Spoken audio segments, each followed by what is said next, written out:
नाशिकच्या पालकमंत्री पदाबाबत देवालाच माहीत असं म्हणण्याची आता वेळ आली आहे, कारण मंत्री गिरीश महाजनांचं नाशिकमधील वक्तव्य पुन्हा चर्चेत आलं। महाजनांच्या या वक्तव्याने सध्या चर्चा सुरू आहे। मंत्री गिरीश महाजन यांना कोणत्या देवाकडून अपेक्षा आहे असा प्रश्न सुद्धा आता नाशिककर एकमेकांना विचारतात।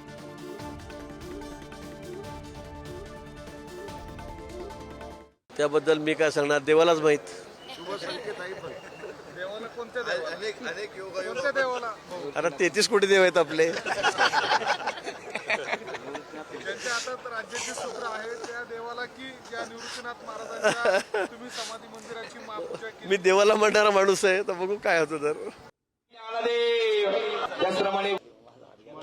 पालकमंत्री पदाबाबत विचारला असता गिरीश महाजन यांनी देवालाच माहीत अशी प्रतिक्रिया दिली आहे। त्यामुळे कोणत्या देवाला याबद्दलचं उत्तर माहिती आहे असा प्रश्न निर्माण होतोय, कारण अर्थात हा निर्णय मुख्यमंत्र्यांचा असतो। मुख्यमंत्री देवेंद्र फडणवीस आहेत आणि त्यांची एक दुसरी ओळख म्हणजे देवा भाऊ अशी ओळख आहे। त्यामुळे कोणत्या देवाला, आता पालकमंत्री पदाच्या तिढ्याबाबतचं उत्तर माहिती आहे, कोणता देव या प्रश्नाचं उत्तर देणार आहे, हा तिढा सोडवणार आहे असा प्रश्न निर्माण होतोय। सोबतच गिरीश महाजनांनी दिलेली ही प्रतिक्रिया अतिशय मिश्किल आणि हसऱ्या शैलीतली होती। त्याच्यामुळे त्यांच्या शब्दातला देवा नेमका कोण असा प्रश्न आता नाशिककर एकमेकाला विचारतात।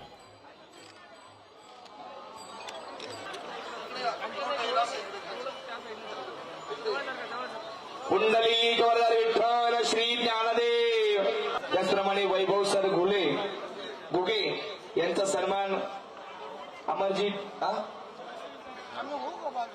ठोंबरे साहेबांना विनंती करतो आपण त्यांनी करावा। आणि गुरूंच्या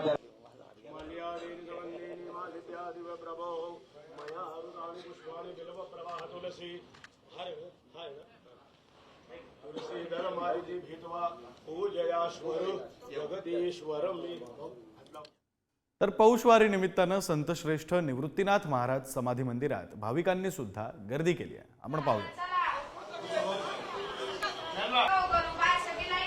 निमित्तानं नाशिकच्या त्र्यंबकेश्वर नगरीमध्ये मोठ्या प्रमाणात वारकऱ्यांची उपस्थिती पाहायला मिळते। संतश्रेष्ठ निवृत्तीनाथ महाराजांच्या समाधी मंदिराचं दर्शन घेण्यासाठी या ठिकाणी वारकरी मोठ्या संख्येनं दाखल झालेले आहेत। जवळपास त्र्यंबकेश्वर नगरीमध्ये 500 ते 600 दिंड्या या महाराष्ट्रातील विविध भागातून दाखल झालेल्या होत्या आणि त्या सगळ्या पार्श्वभूमीवर टाळ मृदुंगाचा गजर करत भाविक या ठिकाणी दर्शन घेत आहे। हातामध्ये भगव्या पताका वारकऱ्यांनी घेतलेल्या आहेत, तर वारकरी ज्या महिला आहेत त्यांच्या डोक्यावर तुळशी वृंदावन देखील या ठिकाणी बघायला मिळतं। एकूणच जर बघितलं तर पहाटेपासूनच या सगळ्या दरम्यान निवृत्तीनाथ महाराजांच्या समाधीचं दर्शन घेण्यासाठी भाविकांच्या मोठ्या रांगा लागलेल्या आहेत। अनेक वारकरी आहेत, त्यांच्याशी आपण बोलणार आहोत।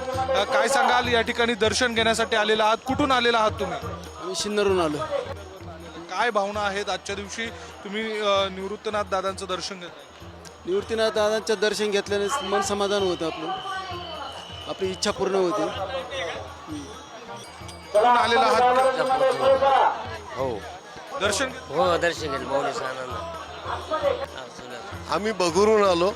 अतिशय निवृत्तीनाथांची आज पुण्यतिथी असल्यामुळं आम्हाला दर्शनाची सुविधा खूप चांगली झालेली आहे आणि काही त्रास नाही। आणि पालकमंत्री साहेब बी आलेले आहेत।